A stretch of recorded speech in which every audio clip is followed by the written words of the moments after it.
and colorful stories in Acts. It illustrates the continued power of Christ operating in and through Paul and Silas, triumphing over magic, overcoming resistance, increasing the number of believers, and most importantly, liberating people from bondage. The story provides a kaleidoscope of images: an earthquake, demon possession, hucksters pandering, a fortune teller, rough characters beating up people, greedy merchants and magistrates, riotous crowds, bludgeoned bodies, and dank prison cells.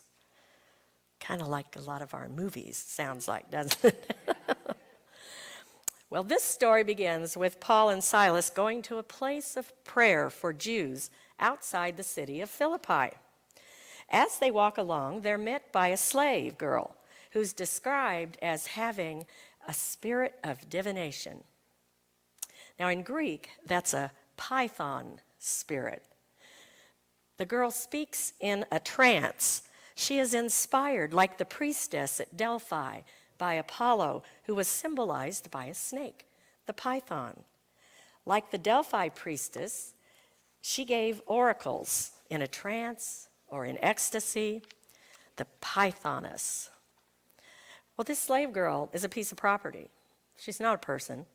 She's used by her owners. Because she can tell fortunes, speak in a trance, and entertain people, her owners made lots of money. These are rough men. They're able to subdue Paul and Silas and drag them into the marketplace. You can only imagine what the slave girl went through. Here is a young girl, demon-possessed, we would say in the grip of mental illness or schizophrenia or something worse, in bondage to a demon and in bondage to merchants who exploit her. Her bondage is double, spiritual and physical. So what does she do? When she sees Paul and Silas, she follows them around, and she shouts out, "These men are slaves of the Most High God, who proclaims to you a way of salvation." Ironically, the slave girl recognizes that there is a type of slavery that is good, slavery to God. Paul talks about himself as being profoundly free, yet a slave to God. In any case, the slave girl followed Paul and Silas for many days, and this became very irritating to Paul. What does Paul do? He is thoroughly annoyed by the girl, so he turns on her and he says to the spirit, "I order you in the name of Jesus to come out of her." And it came out. Jesus released her from the python spirit. She is free. No, she's not free. She's still a slave, still a piece of property, but she no longer is a soothsayer.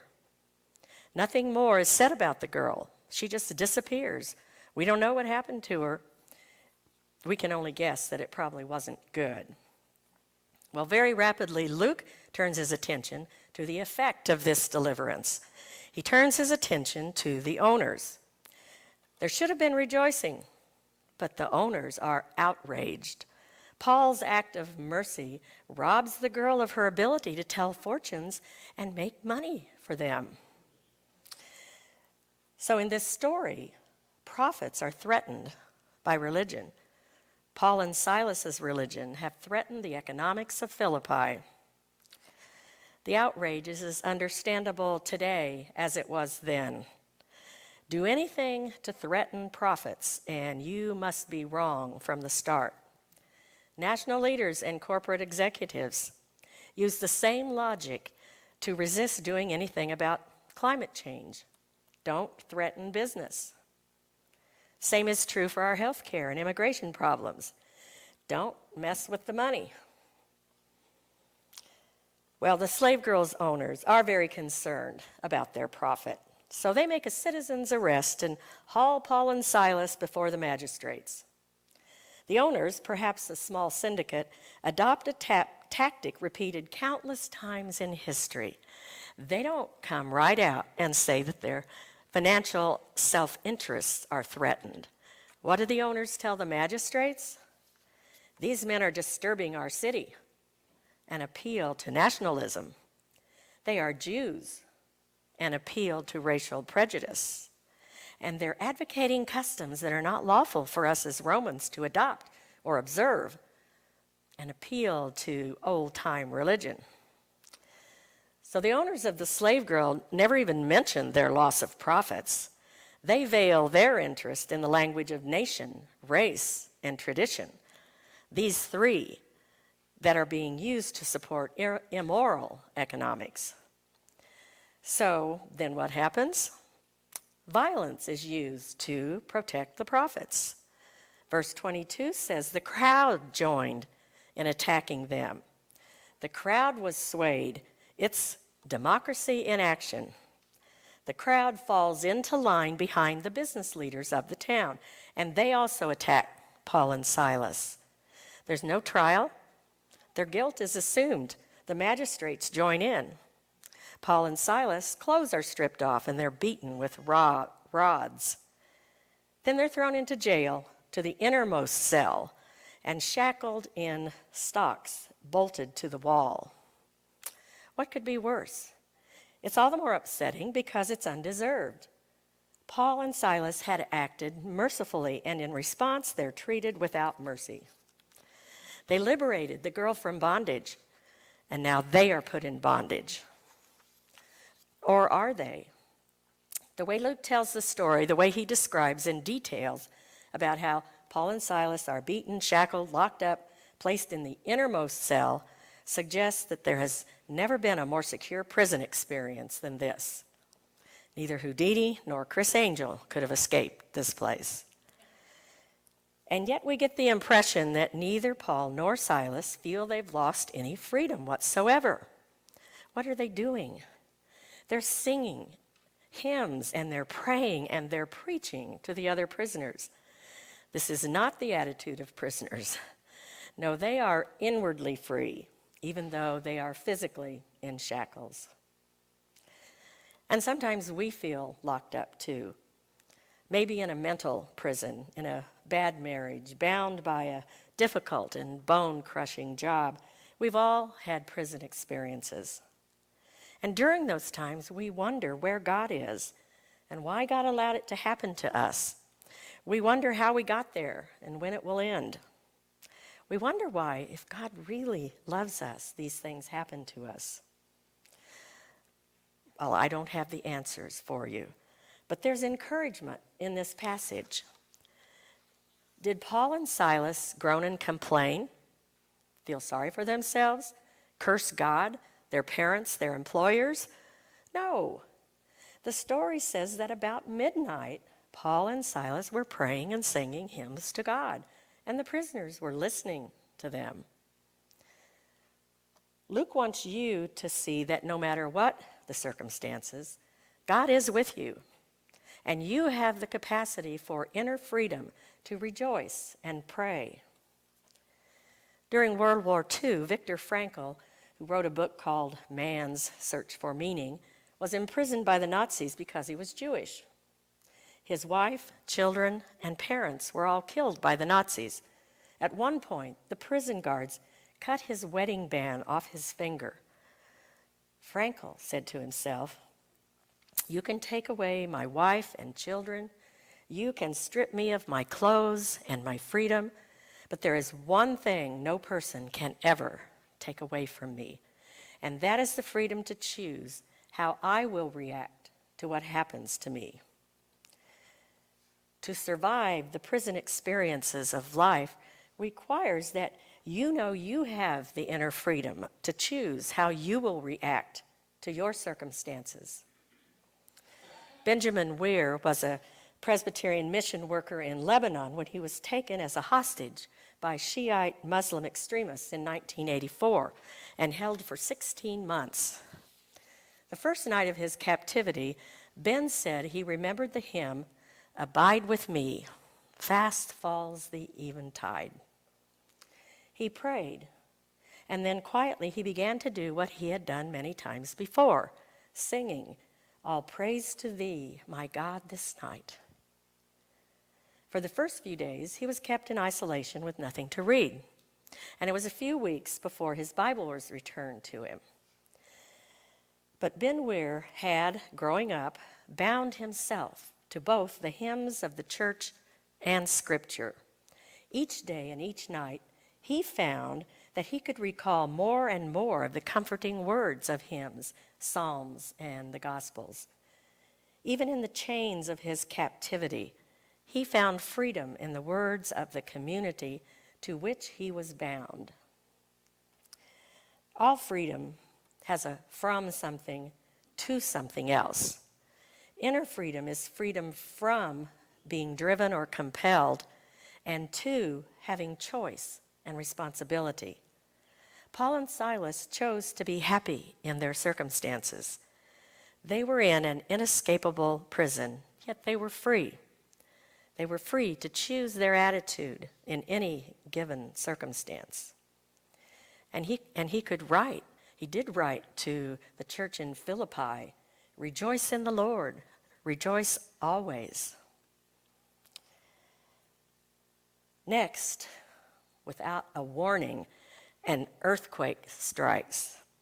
The earth heaves, the prison shakes, the doors fly open, the jailhouse rocks. Everyone's shackles fall off. Paul and Silas, as well as the other prisoners, are free to leave. But now the story reveals a contrast. Ironically, it is not Paul and Silas, but the jailer who is in bondage. Look at the jailer. It took an earthquake to wake him up. And by the time he stumbles in the dark to get to the jail, he sees the doors are open. He assumes the worst, that all the prisoners have escaped, and he's horrified because he knows that a guard who lets the prisoner escape will have to serve that person's punishment. He's so overcome with fear that he thinks killing himself is the only way to liberate himself from the punishment coming his way. Now that's bondage. But when he's about to fall on his sword out of the dark, Paul shouts out, "Don't do it. We're all here just singing and praying." The jailer says, "But you are free to escape." And Paul says, "No, we're already free. You're the one in chains." And the jailer's converted by their faithfulness. He asks what he needs to do, and they say, "Come and believe."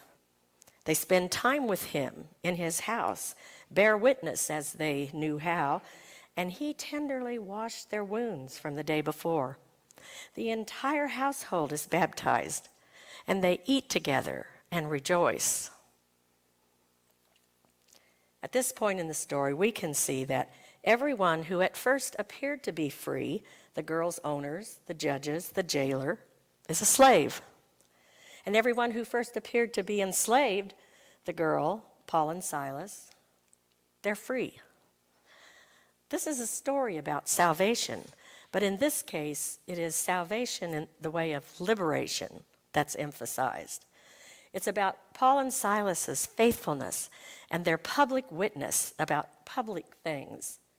They acted out their faith on the streets. And because they were imprisoned, another house church came into being. And we, out of our faith in Jesus Christ, go out as we serve and get our hands dirty and work and pray. Also, we wade into the public area where things can get a little risky. Alan Bosak was a deeply involved and controversial activist against apartheid, along with Nelson Mandela and others in the 1970s and 80s in South Africa. He told a group of us at Village Church last week that the real battle against apartheid began in the 1970s with a whole generation's refusal to proceed as if nothing was wrong. At one point, he said he was with one of 19 marchers protesting the death of a young man shot to death by authorities in the June 1976 Soweto uprising. He had expected many more to show up and march, but there were only 19. But that included 2 Christian clergy, one of them Bosak, and 2 Muslim imams, plus a young Jewish woman who represented South Africa's Jewish community.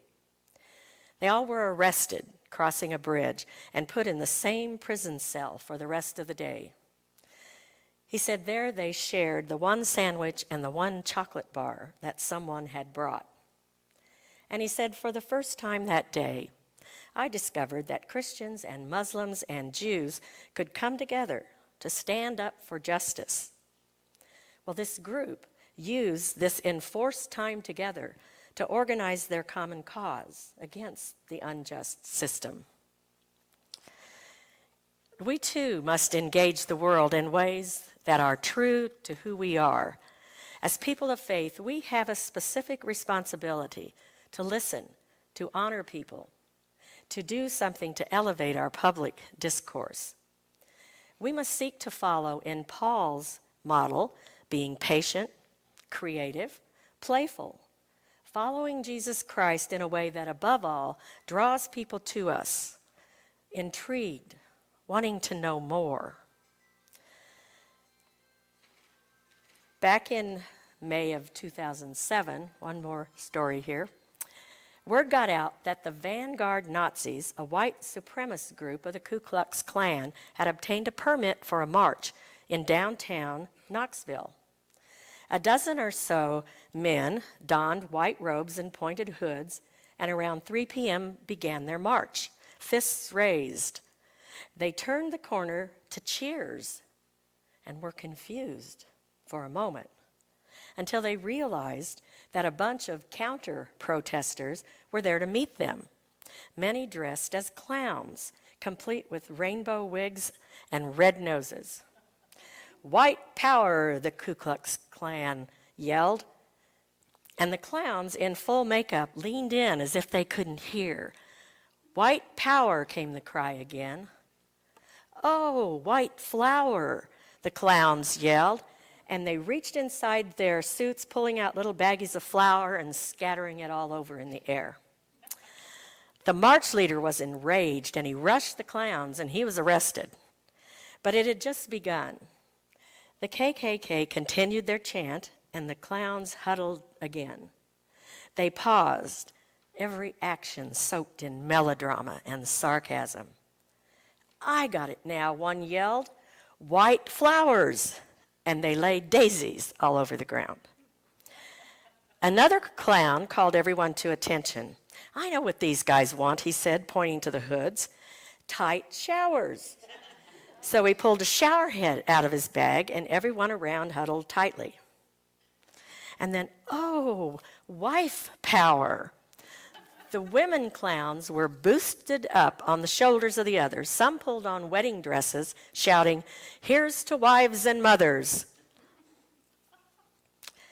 David Lamott is a singer, songwriter, activist from North Carolina, and he wrote a poem about this counter-protest, and it is a children's book that you can get now, and the name is White Flower. Well, he ends it this way. The day was bright and sunny, as most May days tend to be, in the hills of Appalachia, down in Knoxville, Tennessee. People joined the new parade. The crowd stretched out for miles. The clowns passed out more flowers and made everybody smile. And what would be the lesson of that shiny southern day? Can we understand the message that the clown sought to convey? Since that seems that when you're fighting hatred, hatred's not the thing to use. So here's to those who march on in their big red floppy shoes. Life is hard. It's tempting to want to hunker down and not get involved. But Jesus Christ, through the incarnation, got involved with us and our mess, changing the rules, liberating those oppressed, offering deep and abiding hope. And this same Christ compels us, as he did Paul and Silas, to engage the world, to engage real life issues without fear, without demonizing, with compassion and patience and yearning for justice. In response to God's abundant grace, might we be the kind of community that wades in, makes a difference, so that others want to join the parade. Amen.